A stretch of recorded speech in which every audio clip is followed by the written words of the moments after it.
तारिक साहब, जो reserve seat वाला मामला है वो शायद इस वक्त इतना थॉर्नी इशू है कि आपकी पूरी सियासत का रुख बदल देगा। आपकी 2/3 मेजोरिटी भी उसी से जुड़ी हुई है जिसके ऊपर आप कुछ आईनी तरमीम करना चाहते हैं। कल उसका फैसला भी सुप्रीम कोर्ट के सामने, कल नहीं आया तो परसों आ जाएगा, इससे आगे जा नहीं सकता। क्या तवक्कुआत है आपकी? देखिए, ज़ाहिर है वो प्योरली एक टेक्निकल केस है और किसी की ख्वाहिशात के ऊपर तो सीट किसी को दी नहीं जा सकती, और जो कवानीन जो इलेक्शन एक्ट में पाकिस्तान के आइन में मौजूद हैं उसी के तहत ही वो फैसला होना है। हम ये समझते हैं, और हमारा जो आर्गूमेंट है वो बड़ा दलील रखता है, अपने अंदर वज़न रखता है कि चूँकि पाकिस्तान तहरीक-ए-इंसाफ के आज़ाद अरकान एक ऐसी जमात में शामिल हुए हैं जिसने खुद इलेक्शन ही नहीं लड़ा, उसके अपने सरबराह ने भी आज़ाद हैसियत में इलेक्शन लड़ा है, लिहाजा टेक्निकली वो सीटें उन्हें नहीं दी जा सकती। ये हमारा स्टैंड है, इसी के ऊपर हमारे वकला ने आर्गूमेंट किया और हमें कभी उम्मीद है कि वो फैसला हमारे हक में होगा। ये उसका टोटल क्रक्स है। लेकिन सर, आप ये सोचते हैं कि इलेक्शन कमीशन ने पीटीआई से इलेक्शन सिंबल लेकर इस सारे खेल की बुनियाद रखी, सुप्रीम कोर्ट ने उसकी तौसीक कर दी, तो बुनियादी तौर पर ये सारे उसके अंदर हिस्सादार बन गए।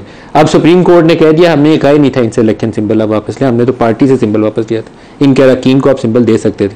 तो इलेक्शन कमीशन ने गलत इंटरप्रिटेशन की, तो केस तो सारा धराम से वहीं पर ख़त्म हो जाता है कि कसूरवार तो इलेक्शन कमीशन है, सुप्रीम कोर्ट का वो फैसला है, तो उन्हें वापस जाना पड़ेगा करेक्शन के लिए। देखिए, अगर कोई इस तरह का, सुप्रीम कोर्ट के जजों ने कहा ना कि इलेक्शन कमीशन ने गलत इंटरप्रिटेशन की, तो अब सुप्रीम कोर्ट ने तो उस मामले को खुद खोल के सामने रख दिया। ये तो सारा मामला आगाज गलत होता। मलिक साहब, दो अलग बातें हैं ना। एक ये कि उस फैसले में सुप्रीम कोर्ट के ऑर्डर्स क्या थे और उसकी interpretation election commission of Pakistan ने क्या की, ये गलत की या सही की अलग मैटर है। सुप्रीम कोर्ट कहता है गलत की, मैं भी कहता हूँ, लेकिन बात यह है कि वो एक अलग चीज़ थी। अगर इंटरप्रिटेशन गलत थी तो उसको ठीक कराने की भी कानूनी रेमेडीज थी। क्या तहरीक-ए-इंसाफ ने या इनके लीडर्स ने वो ली, उनको दुरुस्त करवाया। एक बात, अगर ईसीपी ने इंटरप्रिटेशन गलत की थी तो इनकी पूरी लीगल टीम तो नहीं सोई हुई थी, उन्हें तो पता लग जाना चाहिए था कि इंटरप्रिटेशन गलत हो रही है। और होता भी यही है कि जब भी कोई एक कोर्ट किसी को फैसला करती है तो आपकी अपनी लीगल टीम उसको इंटरप्रेट करके उसकी लीगल रेमेडी दूसरी अदालत या फोरम से लेती है। एक बात। दूसरी बात यह है कि अगर ये हो भी गया, इलेक्शन भी हो गया, तो इनके पास ऐसी ऑप्शंस मौजूद थी कि ऐसी जमातें मौजूद थीं जिन्होंने इलेक्शन में हिस्सा लिया, ये उन्हें ज्वाइन कर सकते थे, जिन्होंने अपनी लिस्टें जमा करवाई हुई थी और इलेक्शन कमीशन में बाकायदा एक जमात की हैसियत से हिस्सा लिया हुआ था। अब एक ऐसी जमात का इंतखाब करना कि जिसमें कोई इलेक्शन लड़ा ही नहीं उसके सिंबल पे, मैं समझता हूँ कि फिर ये लीगल टीम की दूसरी बड़ी नाकामी है। अलीम साहब, जो पाकिस्तान तहरीक-ए-इंसाफ के बाद अरकान ऐसे थे जिन्होंने पीटीआई की टिकट जमा कराई हुई थी और एफिडेविट भी जमा कराया हुआ था। अब सुप्रीम कोर्ट के सामने मामला खुला है तो पता चला है कि वो 9 ऐसे अरकान हैं जिन्होंने एफिडेविट भी दिया हुआ है, टिकट भी जमा कराई हुई है। तो एज पार्लियामेंट्री पार्टी तो पीटीआई अभी भी एग्जिस्ट करती है इंडिपेंडेंस के बावजूद। तो ये सुप्रीम कोर्ट का फैसला इतना आसान नहीं होने जा रहा, कल आए या रिजर्व हो जाए, जब भी आए, it's going to be a very tricky decision. और हमारे पार्लियामान के अंदर जो कंपोजिशन है ना वो भी चेंज हो जानी है। ये तो 2/3 देख रहे थे हुकूमत वाले, लेकिन 2/3 तो पीटीआई की सीटें छीने तभी बनती है, वैसे नहीं बनती। जो कानून की मंशा है ना, वो कानून की मंशा है कि कोर्ट्स ने डिसाइड करना है within 4 corners of law, एक। लेकिन at the same time there is a principle of law के प्रिंसिपल ऑफ नेचुरल जस्टिस। ये एक बड़ा मुसलमान कानून है हमारे ज्यूरिस्प्रूडेंस में। तो वैक्यूम में सुप्रीम कोर्ट फैसले नहीं कर सकती, सुप्रीम कोर्ट आंखें बंद करके फैसले नहीं कर सकती। ये हर उस आदमी को पता है इस पाकिस्तान में कि जो लोग इंडिपेंडेंट जीते उनको बैकअप किसकी थी, उनको बैक में सपोर्ट किसने किया। फिर सब्सिक्वेंटली वो उन्होंने गवर्नमेंट में शामिल नहीं हुए, वो जो कोलिशन गवर्नमेंट उसमें शामिल नहीं हुए, दे ऑप्टेड कि जो एक और जमात में जाएं जो उनकी इत्तेहादी थी, तो देखिए, कानून को अंधा नहीं होना चाहिए कि जी आप मेरे लिए लोगों को डिसलॉज करें on the basis of technicalities. कानून एक ज़िंदा हकीकत है और वो तमाम जो एलिमेंट्स हैं जो सामने सामने आपको नज़र आ रहे हैं, और देखें ना, इंसाफ को भी तकाज़ा है ना कि आप एक जमात है, पीपल्स पार्टी है या एन है या कोई और जमात है, वो अपनी सीटें ले चुकी जो रिजर्व सीट थी जो अपनी स्ट्रेंथ की बुनियाद पे। तो अब ये कहाँ का इंसाफ होगा कि आप उनसे कहें कि जी ये चूँकि इन्होंने फ़लाँ लीडर के नाम पे वोटें ली थी लेकिन ये रिजर्व में सीटें आपको दी जाएंगी। ये it would be a very difficult decision अगर सुप्रीम कोर्ट ये करती है कि जी नहीं टेक्निकल की बुनियाद पे कि जी आपकी पार्टी नहीं थी, आपका सिंबल नहीं था, आपने अप्लाई नहीं किया, तो मैं समझता हूँ कि ये मुश्किल होगा सुप्रीम कोर्ट के लिए ये इसको डाइजेस्ट करना। इस बात को बहुत मुश्किल फैसला है, लेकिन ये आतिफ साहब फैसला जुड़ा हुआ है इस वक्त साथ। जो एक ख्वाहिश मौजूद थी ना कि 2/3 मेजोरिटी मिलेगी, तो खबर चलाई जाती थी यहाँ, ये फीलर छोड़ा जाता था कि चीफ जस्टिस की रिटायरमेंट एज को हम बढ़ा देंगे और ये कर देंगे और वो कर देंगे, बढ़ा देंगे, 3 साल की टर्म कर देंगे। तो वो सारी चीज़ें, वो सारे ख्वाब या वो फीलर्स जो थे, वो सारा कुछ धराम से नीचे ज़मीन पे आ गिरेगा। देखिए, उसमें 2 इम्पॉर्टेंट चीज़ें हैं जो आपने अभी केस की बात की।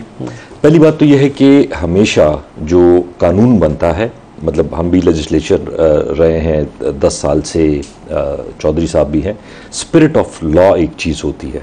जो लोग कहते हैं ना letter and spirit of law क्या है कि इलेक्शन में जो लोग जिस पार्टी को या जिस ग्रुप को या जिस बंदे को वोट दें, उसी हिसाब से उसको प्रोपोर्शनेट सीटें मिलनी चाहिए। तो केस तो यही है कि जी हमें सीट वोटें मिली हैं तो हमें ही रिजर्व सीटें मिलनी चाहिए। ये कहाँ का इंसाफ है?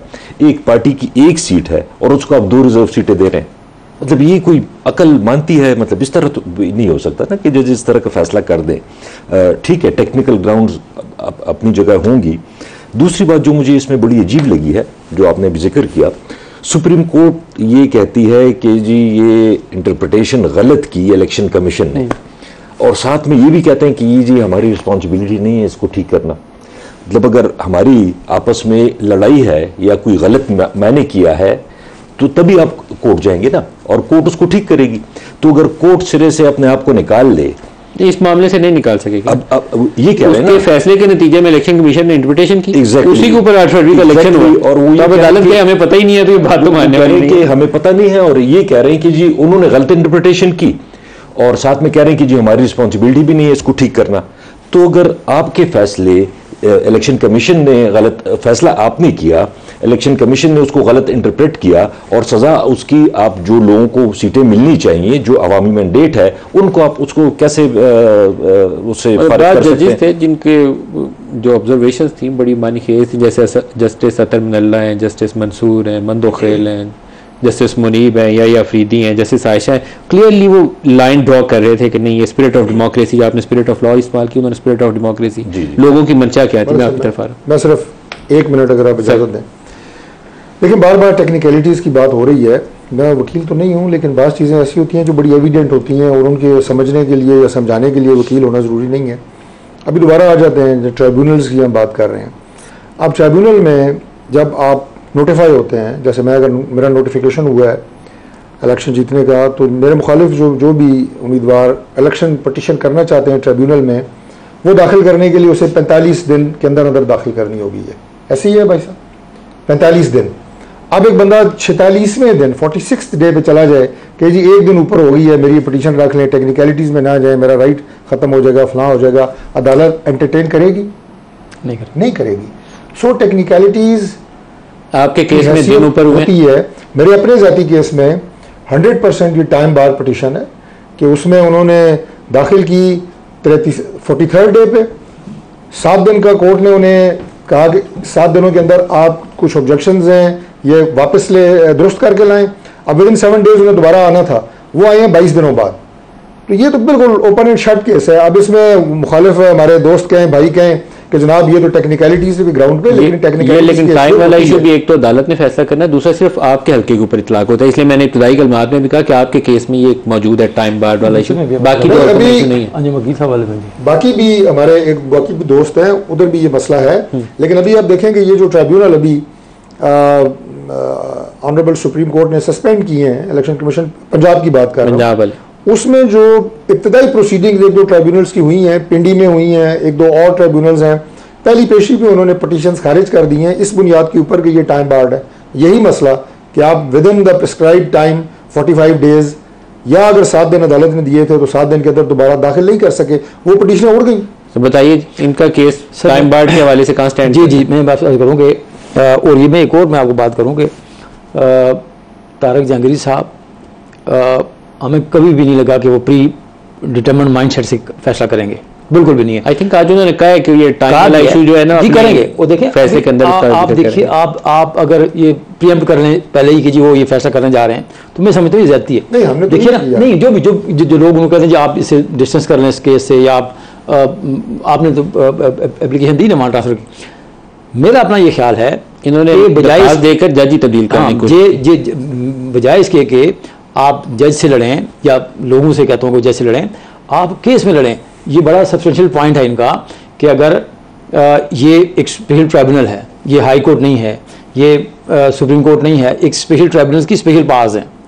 अगर वहाँ 45 दिन हैं और 43 दिन दायर करने के बाद, ऑब्जेक्शन लगाने के बाद वो वापस ले लेते हैं फाइल अपने पास, तो ये हाई कोर्ट इंटरप्रेट करेगी कि ये टाइम बार हो सकता है। ये बिल्कुल करेगी कि आज 7 दिन के अंदर अंदर आपने वो ऑब्जेक्शन रिमूव करने थे, आपने ऑब्जेक्शन रिमूव 7 दिनों में नहीं किए, लिहाजा जब आपकी जो 22 दिन के बाद आपने जो पिटीशन फाइल की दोबारा, that would be constitute as a time barred. ये हो सकता है, लेकिन वो स्टेज अभी आई नहीं ना सर। वो स्टेज आज डिस्कस हुआ, बल्कि उन्होंने अच्छी बात पॉजिटिव मैंने ये देखी, मैं खुद उसमें मौजूद था कोर्ट में। उन्होंने कहा कि जी आप जो एक एप्लीकेशन दें, ये जो आपके क्वेश्चंस हैं, जो आपका जो इश्यूज हैं, जो टाइम लिमिटेशन के हवाले से है, दोनों को, एक और जो हल्का था अंजुम वकील साहब वाला, उनको भी इसमें भी कहा, और कि जी आप दें और आप इसको जवाब दें ताकि ब्लैक एंड वाइट में चीज़ें आएँ और हम उसको फैसला करें। सिर्फ एक चीज़ मैं ऐड कर दूँ जी, ये बात भी लाजिम है और ये प्रैक्टिस है कि अगर इस तरह का एतराज़ किसी ट्राइब्यूनल में एप्लीकेशन पे आ जाता है, किसी पटिशन पे आ जाता है, तो जज साहब पहले डिसाइड करते हैं उस एतराज़ को मेंटेनेबिलिटी पे, जिसके ऊपर आज आप चाह रहे थे कि फैसला पहले ये डिसाइड होगा कि टाइम बार है कि नहीं। जज साहब ने कहा कि अपने फैसले के अंदर उसका जिक्र करेंगे, यहीं पे खत्म हो जाएगी। हालांकि ट्राइब्यूनल के ऑर्डर के ऊपर हम जवाब दावा जो है वो जमा कराएंगे। हमारी नेक ख्वाहिशात आपके साथ हैं, लेकिन जज साहब ने आपके कागज पूरे चेक करके फैसला करना है, ये आपका जिम्मेदारी है। मेरा ख्याल है कि जब मैं वहाँ कोर्ट में था, वो एक किसी मैगजीन ने हेडलाइन छापी थी ना, फ्रॉम 47 टू फॉर्म 47, बड़ी पाकिस्तान की तारीख के ऊपर सही करते हैं। पूरे कागजों के साथ वोट भी पूरे होने चाहिए ना सर, वो फॉर्म 45 वाले कागज पूरे होने चाहिए ना, अगर वो इनके पूरे हैं फिर साहब कल मैं परसों में जवाब दावा दाखिल करूंगा, रिप्लाई जैसे कहते हैं, आपको साथ लेकर जाऊंगा। आपके फॉर्म 45 मैंने खुद चेक करवाया, मैं खुद चेक करवाऊंगा। आते सब बिल्कुल एंड पे आ गए सर। ये जो लड़ाई है, ये असल इशूज से, जिसका मैंने इब्तदाई कलमात में जिक्र किया कि लोगों के लिए सर्वाइवल की जंग इस वक्त सबसे बड़ा है, लेकिन हमारे इशूज़ ये हैं, अदालत ने आज ये कर दिया, इनकी हुकूमत जाने लगी है, तारिक साहब की सीट है कि नहीं है। मेरे एज ए जर्नलिस्ट लोग सुनना भी चाहते हैं इस मसाले को, लेकिन इस लड़ाई के अंदर वो इकॉनमी वाला इशू कहीं दब जाता है, जिसके ऊपर बात आपकी बिल्कुल सही है। लेकिन असल फिर अगर ये सारे मसलों को देखें ना, या इसके हल को देखें, कोई भी इकॉनमी, मतलब मुल्क चलता है पैसों से, और पैसे आपके पास, हुकूमत के पास तब आते हैं जब इकॉनमी चलती है, बिजनेस होता है, हुकूमत को रेवेन्यू आता है, और वही रेवेन्यू फिर लोगों पे लगाती है, इन शेप ऑफ सब्सिडी हो या जो भी हो। लेकिन इस वक्त मुल्क क्या चल रहा है, SIFC में अभी तक $1 नहीं आया, प्राइम मिनिस्टर साहब जगह जगह फिर रहे हैं, हर जगह से यही आता है कि जी पॉलिटिकल स्टेबिलिटी जब तक नहीं होगी उस वक्त तक कुछ भी पहली शर्त सियासी इस्तेहकाम है, जिसके बाद कुछ आएगा, इसके बाद सब कुछ होगा, इससे पहले कुछ नहीं हो सकता। आतिफ खान साहब, राजा अलीम अब्बासी साहब और तारिक फजल चौधरी साहब, आपका बहुत शुक्रिया। आज के लिए इतना ही इजाज़त दीजिए। अल्लाह हाफ़िज़।